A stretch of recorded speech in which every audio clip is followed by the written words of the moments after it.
Apakah kebiasaan kita menentukan masa depan kita? Kamu teman saya bukan? Sekelas nggak kita ya? Kayaknya beda kelas tapi satu bangku. Jika kita ingin menjadi seorang apapun yang kita inginkan di kemudian hari, fokuslah membangun kebiasaan kecil yang bisa mengantarkan kita menjadi seseorang itu di kemudian hari.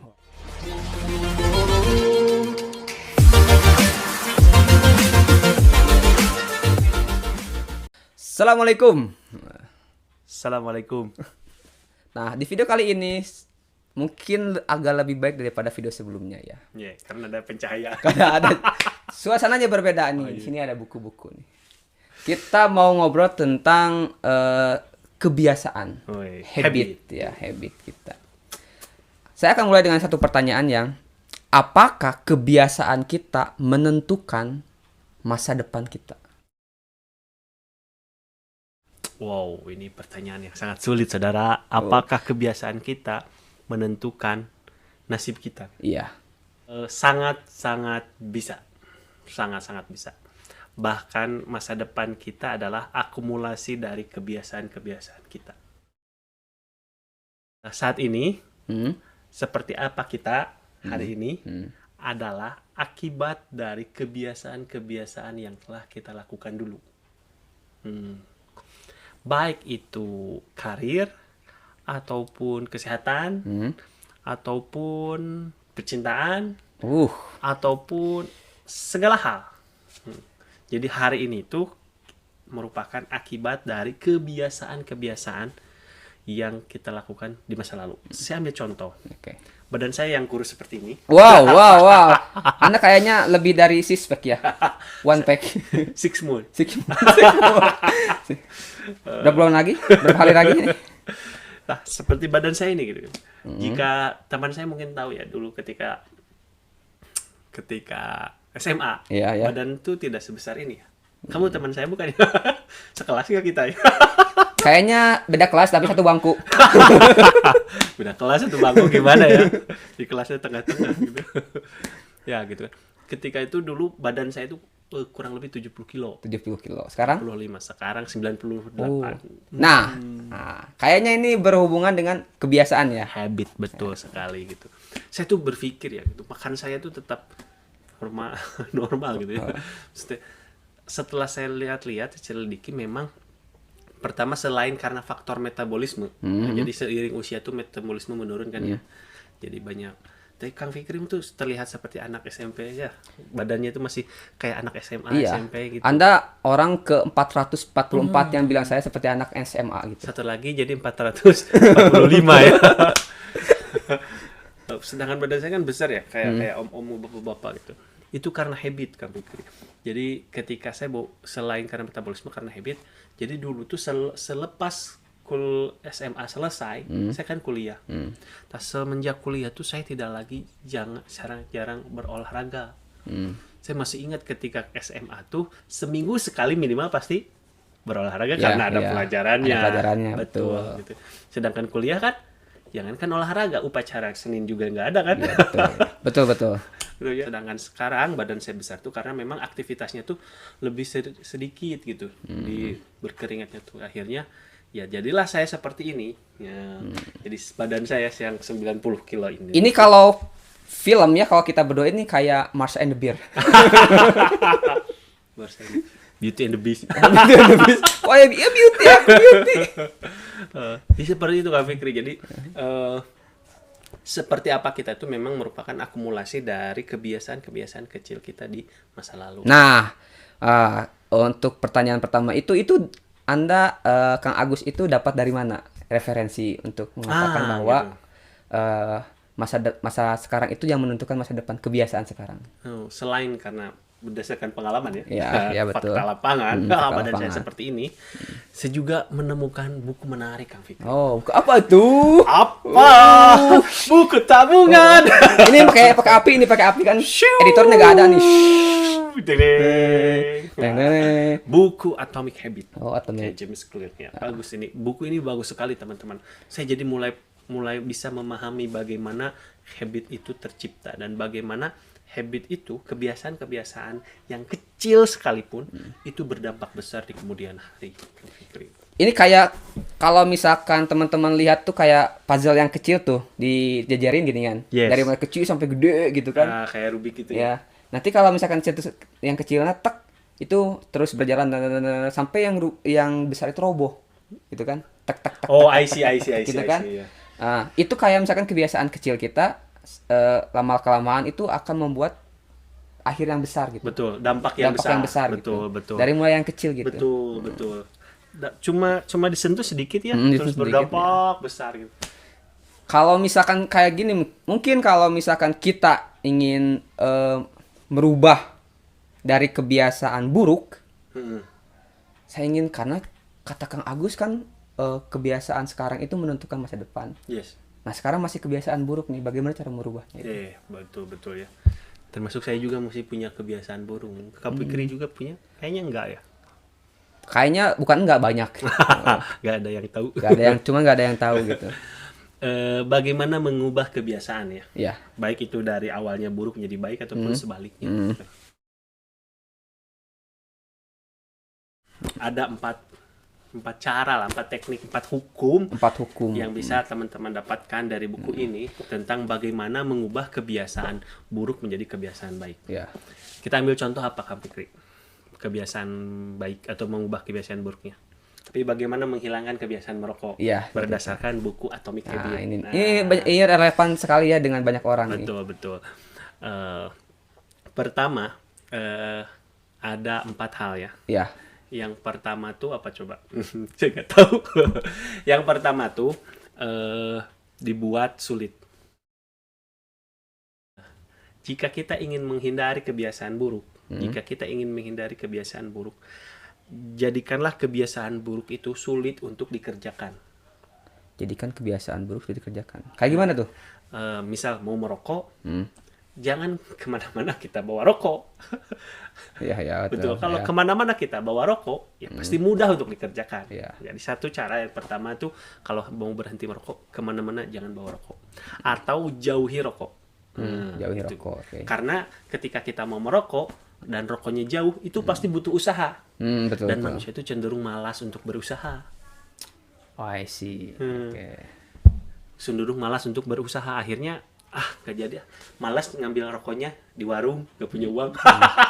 Itu bukan malas lagi, itu bokeh itu. Bokeh. Misal saya tuh, jadi yang pertama tuh dibuat sulit untuk dilakukan. Termasuk kebiasaan yang lain, misal HP. Pegang HP. Ya, betul tuh. Itu yang sering banyak terjadi nih, yang betul. Saya juga masih sering mengalaminya. Ya. Cuma gimana cara dari untuk menjauhkannya? juga sering mengalami. Ya. Tapi sekarang kayaknya dari Kobuzer udah berubah. Iya, dulu kata beliau tuh sekarang tuh dia tuh ketika mau tidur, si HP-nya tuh dijauhkan dari jangkauannya. Betul sekali. Itu salah satu teknik untuk menghindari kebiasaan buruk. Dibuat sulit. Kalau masih bisa dijangkau, berarti masih mudah. Ya.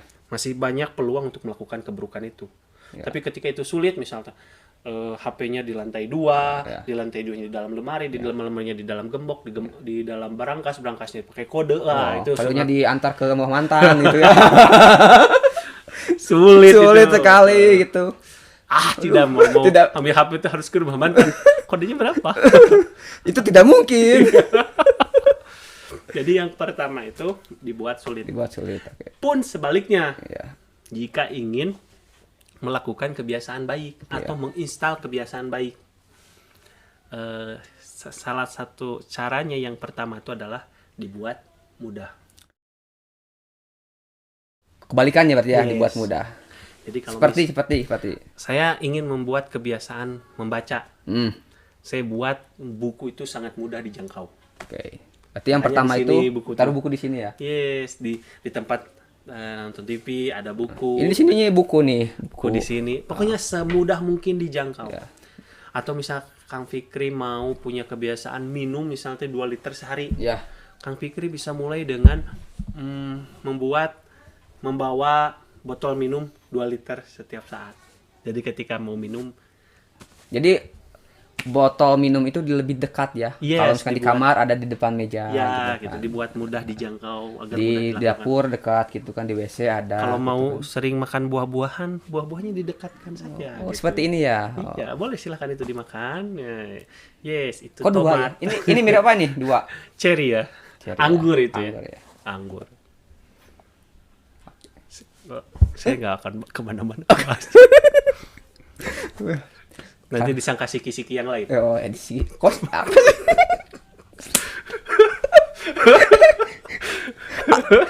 Anda lebih menjurus. Katanya nanti dipotong ini. Potong. Nah, yang kedua dibuat menyenangkan, Kang Fikri. Misal teman-teman tuh mau membuat kebiasaan lari. Kira-kira kan lari itu capek ya. Iya betul. Teman-teman bisa misal lari dengan mendengarkan musik kesukaan atau mendengarkan podcastnya Kang Fikri. Oh, jadi mengkombinasikan apa yang kita suka dengan apa yang kita butuhkan. Yes. Jadi selain mudah, ketika mudah udah dilewati nih, kita melakukannya juga. Ketika melakukannya itu mengasihkan.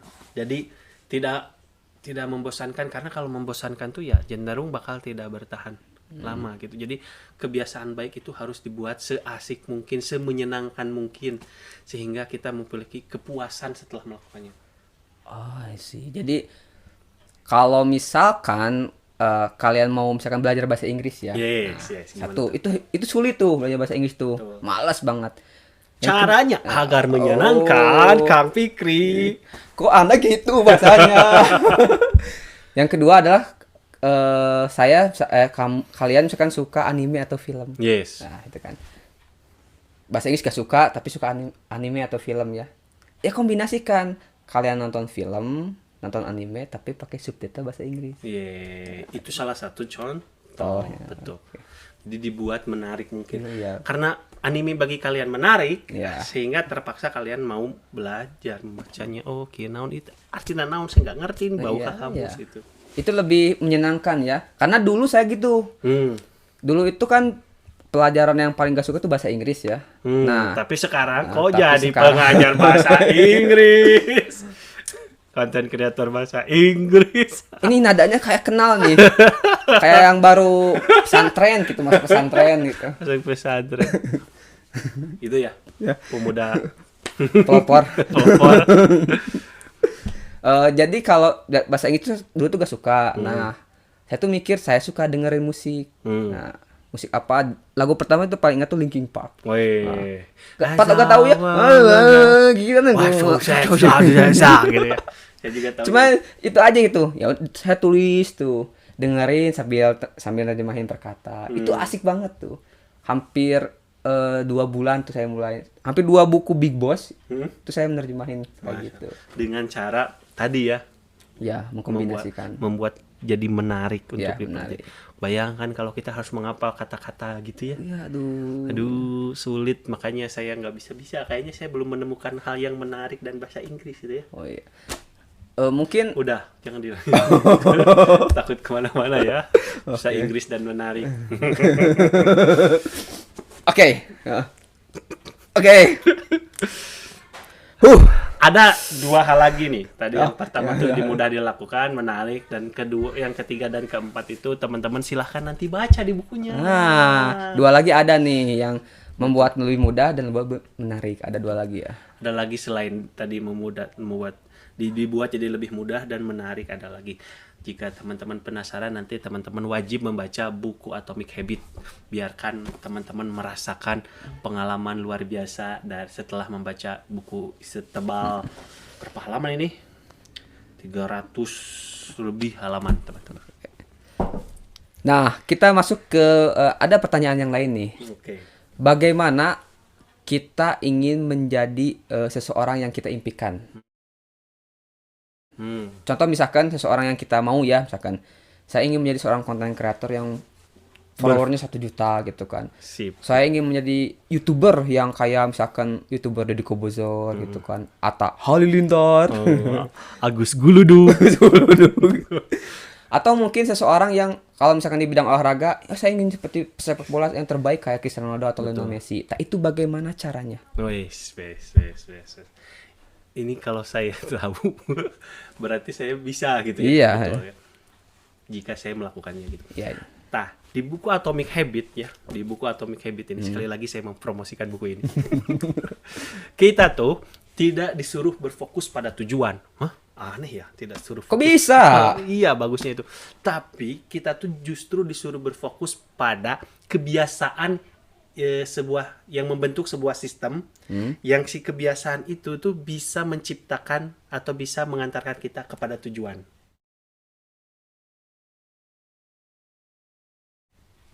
Itu.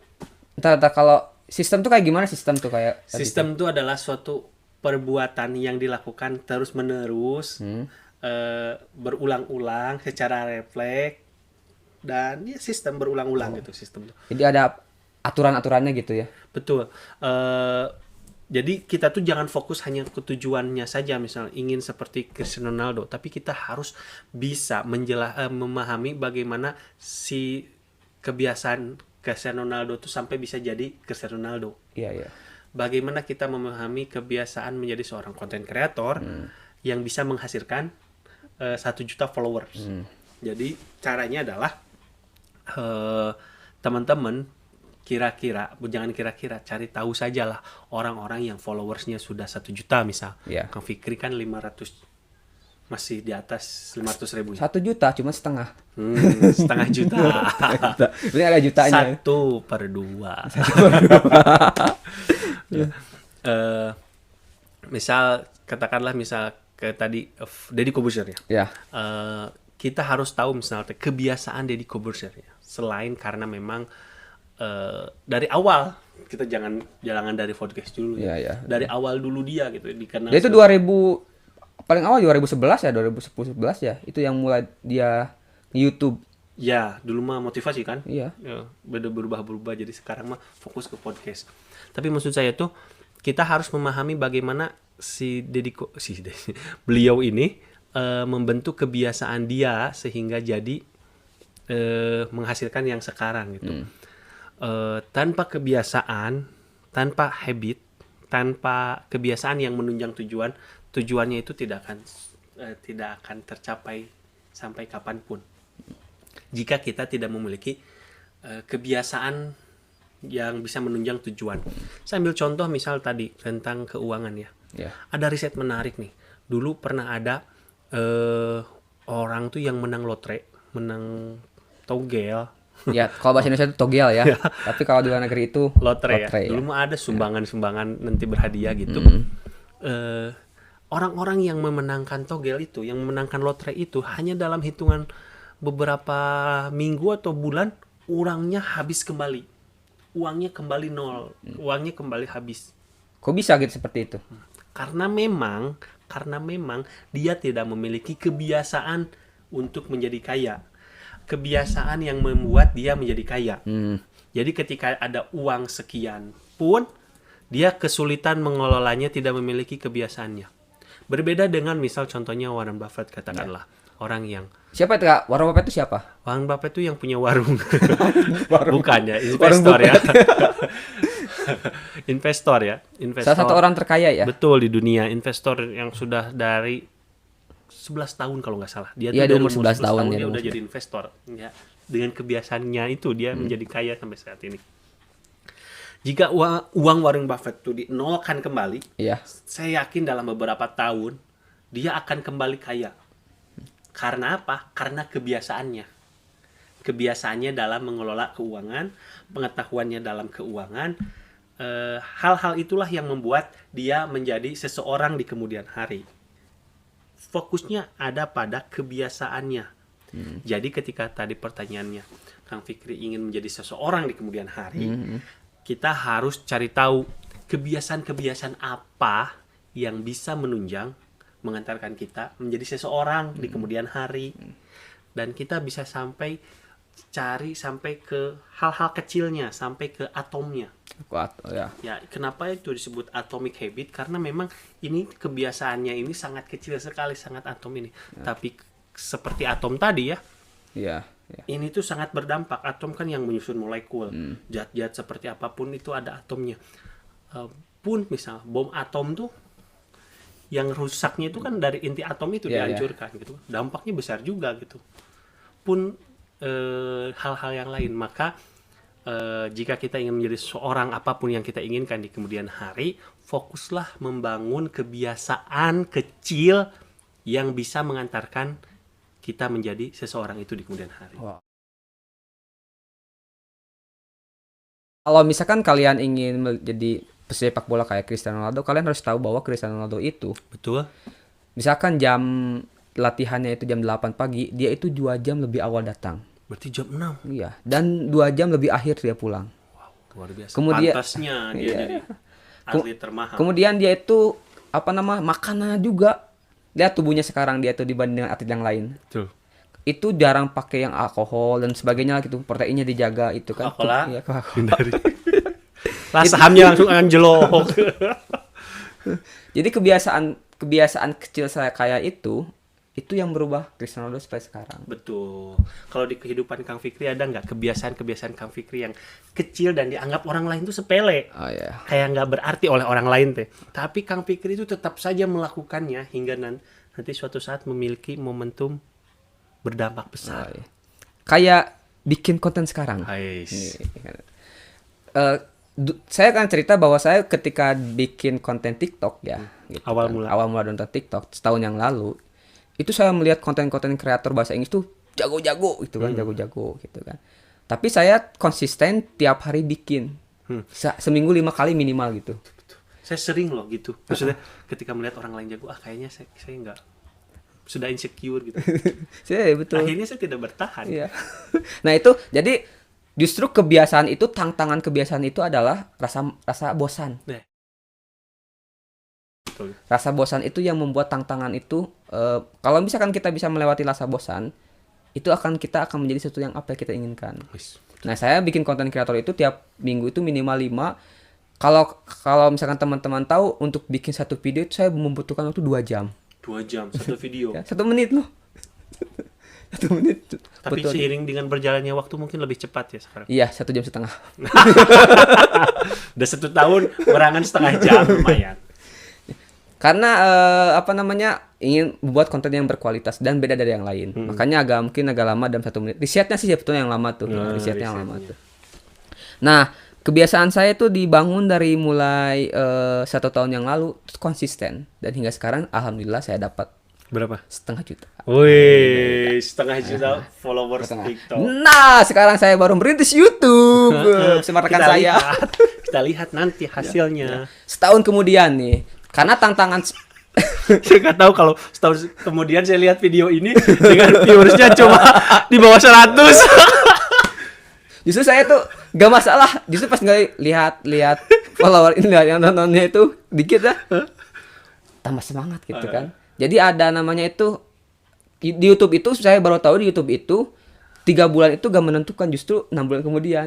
Ada video yang di bawah saya itu setelah 6 bulan itu 2.000 yang nonton tuh.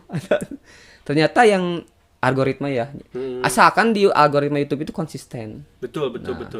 Bahkan saya dulu pernah ada yang bilang nasib saya berubah setelah 1.000 video pertama. Iya, betul. Jadi kalau misalkan kalian mau jadi seperti apa, fokus minimal cari tahu dulu kebiasaan dari orang yang kalian kagumi itu. Gitu. Kemudian itulah fungsinya Atomic Habit. Bahkan hanya dengan 1% saja Kang Fikri. Gitu. Hanya dengan 1% saja kita lebih baik, atau kita melakukan kebiasaan yang mendukung tujuan kita, dampaknya akan sangat luar biasa. Dampaknya akan eksponensial ya. Jadi bukan 1 2 3 4, tapi kemudian hari ini akan meningkat luar biasa. Meskipun cuma perbaikannya cuma 1% Kang Fikri gitu kan. Jika kita konsisten 1% saja lebih baik untuk mencapai tujuan kita, setahun itu sudah 37 kali lipat kita baik. Jadi kesimpulan dari Kang Agus itu bahwa justru kebiasaan kita itu kalau misalkan mau jadi seseorang itu harus dilakukan terus menerus walaupun kecil. Betul, konsisten. Dan musuhnya konsisten adalah rasa malas. Betul.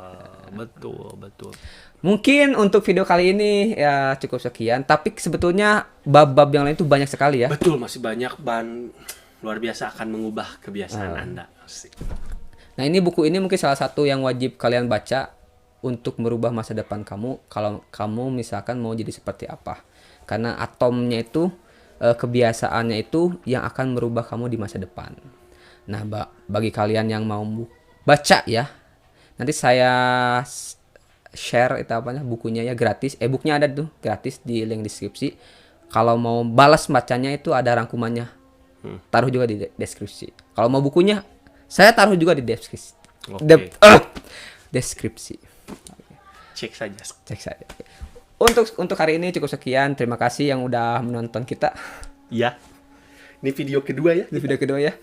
Mungkin video kedepannya akan lebih ada terus perbaikan. Siap. Ya. Harus ada perbaikan. Cuma 1%. Iya, 1%. Terima kasih. Assalamualaikum warahmatullahi wabarakatuh. Sampai jumpa.